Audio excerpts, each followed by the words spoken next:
આપ જોઈ રહ્યા છો સ્પાર્ક ટુડે ન્યૂઝ। વડોદરા શહેરના વોર્ડ નંબર 7 માં આરાધના સિનેમાથી બહુચરાજી જવાના મુખ્ય માર્ગ પર હાલ ડિવાઈડર પર કલર કરવાની કામગીરી ચાલી રહી છે। સામાજિક કાર્યકર કમલેશ પરમાર દ્વારા આજરોજ જાત તપાસ દરમિયાન જણાવ્યું કે અનેક વિસ્તારોમાં ડિવાઈડર પર કલર પાડવાનું કામ યોગ્ય રીતે નથી કરવામાં આવતું। સાફ સફાઈ કર્યા વિના, ઘાસચારો દૂર કર્યા વિના જ આડેધડ રીતે હલકી ગુણવત્તાનો કલર કરવામાં આવી રહ્યો છે।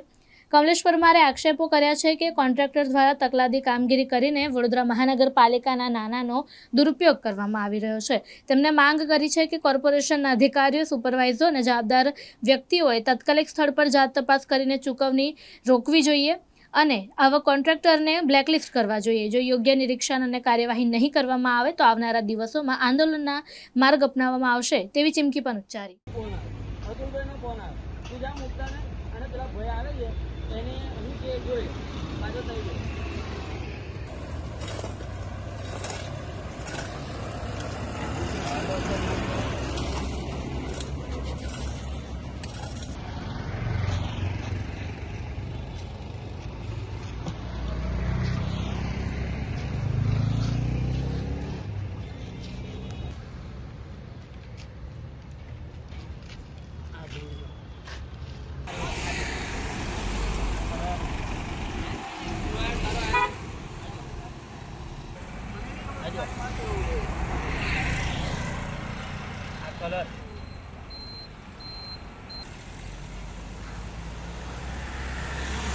વડોદરા શહેરમાં મનમરજી પ્રમાણે કોન્ટ્રાક્ટરો કામ કરે છે। આ તકલાદી કામગીરી કરનાર કોન્ટ્રાક્ટરોને બ્લેકલિસ્ટ કરવા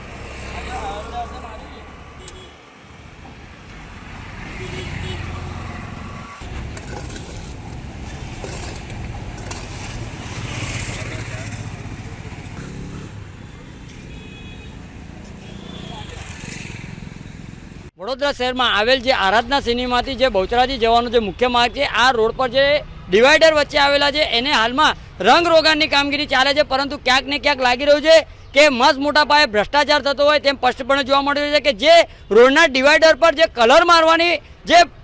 કહેવાય છે કે જે કામગીરી હોય છે એ કામગીરીના ભાગરૂપે જે ઘાસ હોય છે, ધૂળ ડસ્ટ હોય છે એને દૂર કરવાની હોય છે, સફાઈ કર્યા બાદ કલર મારવાનો છે, પરંતુ ક્યાંક ને ક્યાંક લાગી રહ્યું છે કે કોન્ટ્રાક્ટરના માણસો આડેધડ કામગીરી કરી રહ્યા છે। એટલે કહેવાનો મતલબ કે વડોદરા શહેરની તિજોરી તળિયા ઝાટક કરવાનું આ જે ષડયંત્ર રચ્યું છે, ત્યારે હું વડોદરા શહેરના મેયરશ્રી, કમિશનરશ્રી, ચેરમેનશ્રી સાથે સાથે મ્યુનિસિપલ કમિશનર સાહેબને હું આપના ન્યૂઝના માધ્યમથી અપીલ કરવા માંગુ છું કે કદાચ જો મ્યુનિસિપલ કમિશનર સાહેબ કે જે તે જવાબદાર વ્યક્તિના ઘરની અંદર પણ જો કદાચ કલર મારવામાં આવે તો એ પોપડીઓ કાઢવામાં આવે છે, સાથે સાથે જો કદાચ વૃક્ષ ઉગી નીકળ્યું હોય તો એ વૃક્ષને પણ દૂર કરવામાં આવે છે, પરંતુ ક્યાંક ને ક્યાંક લાગી રહ્યું છે કે ઘાસ પણ આ લોકો સાફ કરતા નથી અને આડેધડ કલર કામ કરી રહ્યા છે। એટલે કહેવાનો મતલબ કે આ કોન્ટ્રાક્ટર પોતાની મનમરજી પ્રમાણે લાલિયાવાડી કરી રહ્યા છે, ત્યારે આવા કોન્ટ્રાક્ટરને તાત્કાલિક ધોરણે બ્લેકલિસ્ટ કરવા જોઈએ અને જે પણ અધિકારીઓ છે એમણે સંપૂર્ણ તપાસ કરવી છે, કારણ કે અહીંયા ગાડી